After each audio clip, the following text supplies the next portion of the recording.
Hi friends, welcome to Telugu defence news. Defence ministry Indian army తమ తుంగుస్కా air defence systems కోసం latest 9M311 M1 మిజైల్స్ని కొనడానికి 445 కోట్ల రూపాయలు రఫ్గా $50 మిలియన్ డీల్కి క్లియరెన్స్ ఇచ్చింది. దీనితో పాటు 5 S-400 సిస్టమ్స్ 60 ఘాతక్ UCAVsని కొనే డీల్స్కి కూడా క్లియరెన్స్ వచ్చింది. వీటి గురించి రీసెంట్ వీడియోస్లోనే మాట్లాడుకున్నాం.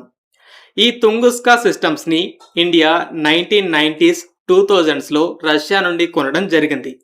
కొన్న తర్వాత రష్యా ఇంకా అడ్వాన్స్డ్ మిజైల్స్ని డెవలప్ చేయగా ఇప్పుడు ఆర్మీ వాటిని ఆర్డర్ చేయబోతుంది.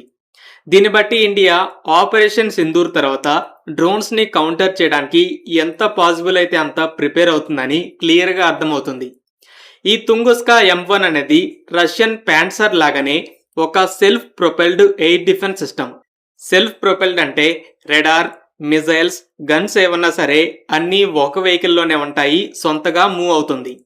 అయితే ప్యాన్సర్కి టైర్స్ ఉంటే తుంగుస్కాకి ట్రాక్స్ ఉంటాయి. మనకి ఉన్న పర్వత ప్రాంతాలకి ట్రాక్స్ అనేవి బాగా సూట్ అవుతాయి. ఈ ఎయిర్ డిఫెన్స్ సిస్టమ్ 10 కిలోమీటర్ల రేంజ్ మిజైల్స్తో ఎయిర్ క్రాఫ్ట్, హెలికాప్టర్స్, డ్రోన్స్ లాంటి టార్గెట్స్ని షూట్ డౌన్ చేయగలదు. అయితే ప్రజెంట్ డ్రోన్ థ్రెట్ బాగా పెరిగింది కాబట్టి వీటి ఇంపార్టెన్స్, డిమాండ్ అనేది బాగా పెరిగింది. మిలిటరీ బేసెస్లో ఉండి వాటిని డిఫెండ్ చేయగలవు. అలాగే ట్యాంక్స్ ఫార్మేషన్స్ వెళ్తుంటే వాటితో పాటు వెళ్తూ అటాక్ చేయడానికి వస్తున్న డ్రోన్స్ని షూట్ డౌన్ చేయగలవు. ఆపరేషన్ సింధూర్లో పాకిస్తాన్ 4 రోజుల్లోనే 600కి పైగా డ్రోన్లని ఫైర్ చేసింది. ఇండియా మెయిన్గా L-70 గన్స్, తుంగుస్కా, ఓసా లాంటి సిస్టమ్స్తో ఎక్కువ శాతం డ్రోన్స్ని స్టాప్ చేసింది. కొన్ని చోట్ల ఆకాశ్, MR-SAM, S-400 లాంటి కాస్ట్లీ ఎయిర్ డిఫెన్స్ మిజైల్స్ని వాడాల్సి వచ్చింది. రష్యా యుక్రెయిన్ వార్ నుండి ప్రజెంట్ జరుగుతున్న అమెరికా ఇరాన్ వార్ వరకు 2 విషయాల్ని ప్రూవ్ చేశాయి.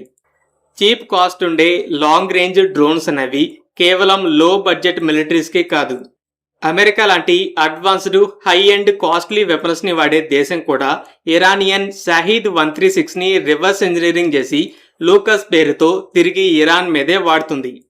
అమెరికా, రష్యా లాంటి మోస్ట్ పవర్ఫుల్ అడ్వాన్స్డ్ మిలిటరీస్ కూడా ఇలా చీపర్ డ్రోన్స్ని ఎక్కువగా వాడుతున్నాయి. ఇంకో పక్క శత్రువుల డ్రోన్స్ నుండి ఈ దేశాలు పూర్తిగా డిఫెండ్ చేసుకోలేకపోతున్నాయి. రష్యా ఎన్నో బాంబర్స్, ఇతర హై వాల్యూ ఎయిర్ క్రాఫ్ట్ని డ్రోన్ అటాక్స్లో పోగొట్టుకున్నట్టు అమెరికా కూడా బిలియన్స్ ఆఫ్ డాలర్స్ విలువైన మిజైల్ డిఫెన్స్ రెడార్స్, ఎయిర్ క్రాఫ్ట్ని పోగొట్టుకుంది. ఇండియా ఆల్రెడీ 3 లాంగ్ రేంజ్ డ్రోన్లని డెవలప్ చేస్తుంది.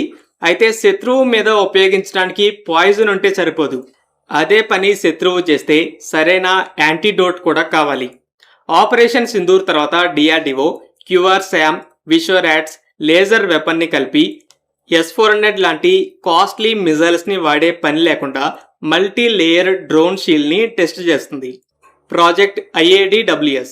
ఇంకో పక్క భార్గవస్త్ర లాంటి ultra low cost micro missile systems కూడా టెస్టింగ్లో ఉన్నాయి.